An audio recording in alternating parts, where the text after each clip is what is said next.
So for all intents and purposes, you may as well just say I have malaria. Hey guys, welcome back to my channel. I'm Teresa and this is my story with Babesia. First off, let me say that I'm really tired right now.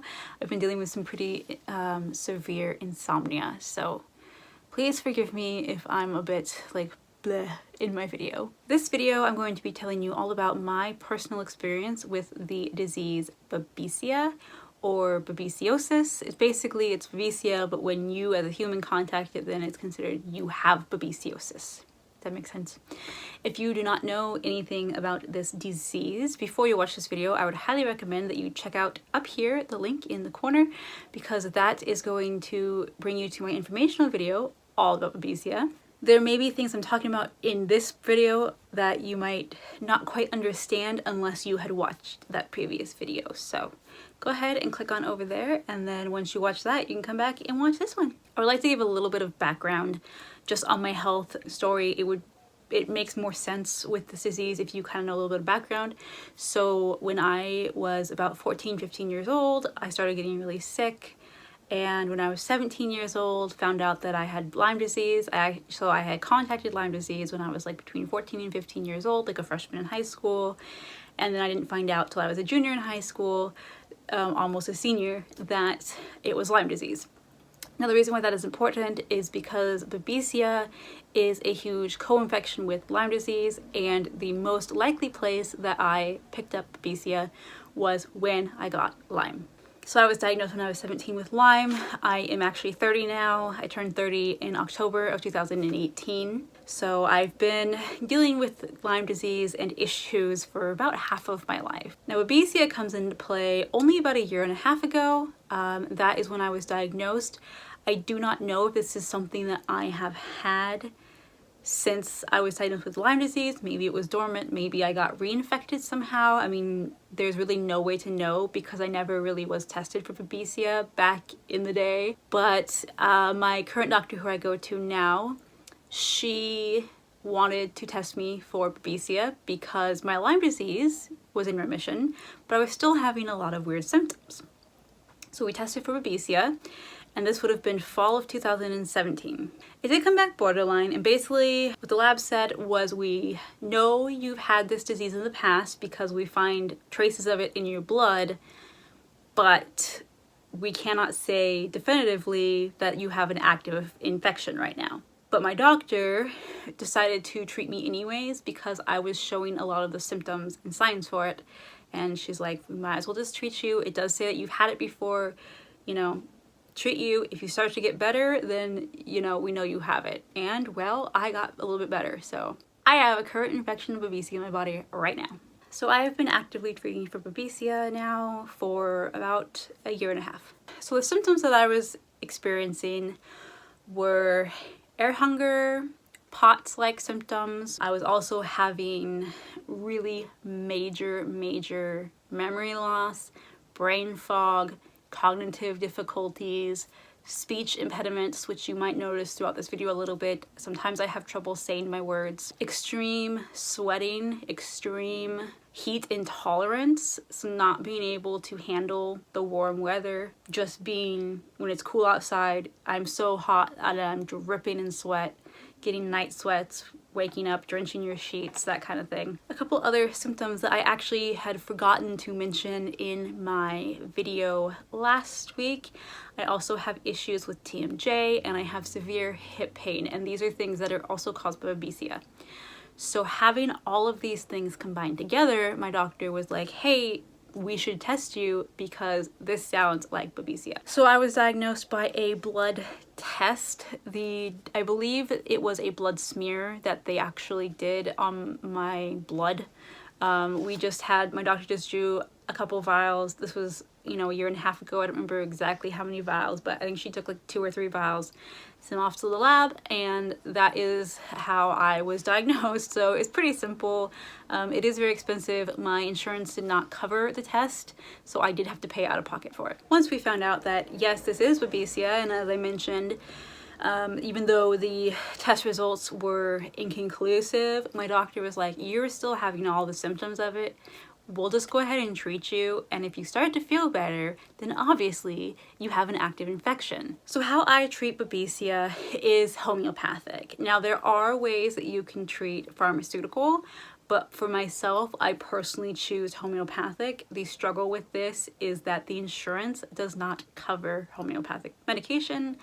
So all of my meds that I need to heal myself are out of pocket, and it can get quite expensive. If you guys would like me to do a video on why I personally choose to use homeopathic over pharmaceuticals, mainly most of the time I do take pharmaceuticals, but why with my health I choose to steer more towards homeopathic as just a general way of treatment, let me know in the comments below, and I can totally make a video about that, because there are a lot of reasons why I personally choose homeopathic medication versus conventional Western medication. So the meds that I take are basically for Babesia right now. I am only taking one thing that is specifically for Babesia.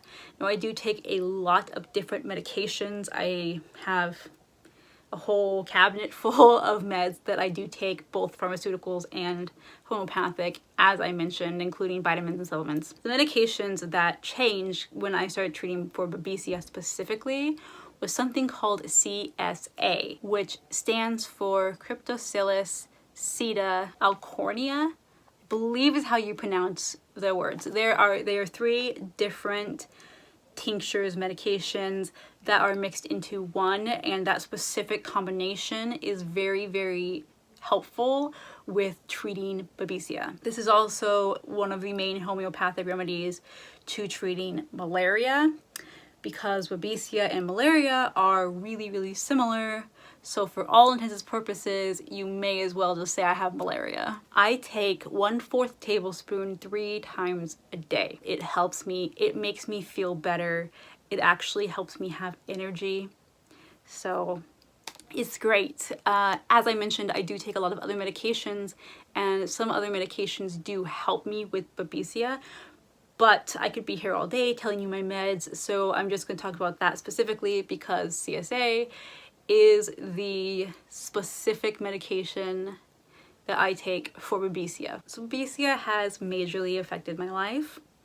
I did mention my symptoms. I'll go ahead and go into a little bit more detail on exactly how they affect me, because I think it is important to know that you could be like, oh, well, I have symptoms of cognitive issues, but that could mean so many different things. So how does this actually affect me in my day-to-day life? Well, I'll tell you. The cognitive functioning is, or the brain fog, brain issues, are quite honestly probably one of the worst issues that I deal with. I have very severe memory loss. Some days I can remember things just fine, other days it's like literally in one ear out the other. An example of this is the other day I was speaking to my boyfriend. I was telling him about something that had happened during the day, just random events that went on.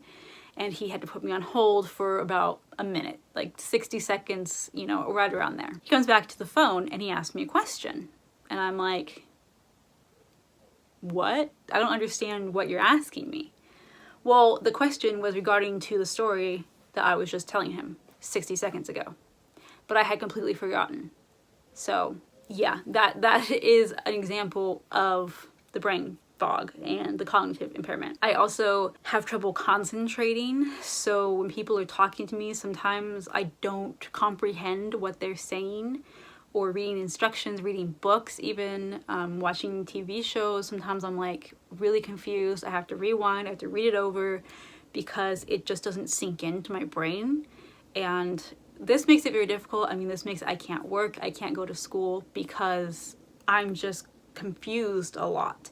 And I can't remember things, I can't think well, I have trouble speaking. It's very, very difficult to deal with your brain when it's not working correctly. As I said, the air hunger, this is something that is quite severe in me. Not having really much of a flare-up at the moment, thank goodness, but it does cause a lot of yawning, because the way that I look at air hunger and the way it feels to me personally is if you have a balloon, and not like a regular party balloon, but a balloon that you use to make balloon animals with, the long skinny ones. Well, when you blow up these balloons, it doesn't just inflate the whole balloon like a normal party balloon. It only inflates part. You need to keep putting more air in, and eventually to go all the way down to the end. Well, if you don't fill the balloon all the way, you'll have like a whole section here that's like air, and then the little tail at the end with no air in it.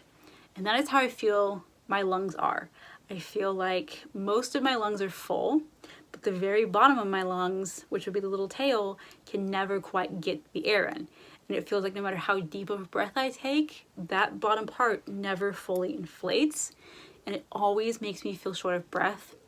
It means that physical activity, even sometimes walking up the stairs, can make me short of breath. Today I went to the grocery store and it was very difficult. I actually had planned to go to the pharmacy, pick up my medications, but I was so exhausted from just walking around the grocery store when I was there maybe half an hour at the most, that I had to come home because I was just feeling so out of breath and so faint.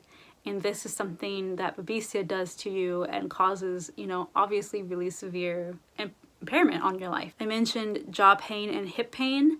The TMJ definitely bothers me. It actually affects me more as feeling like ear pain.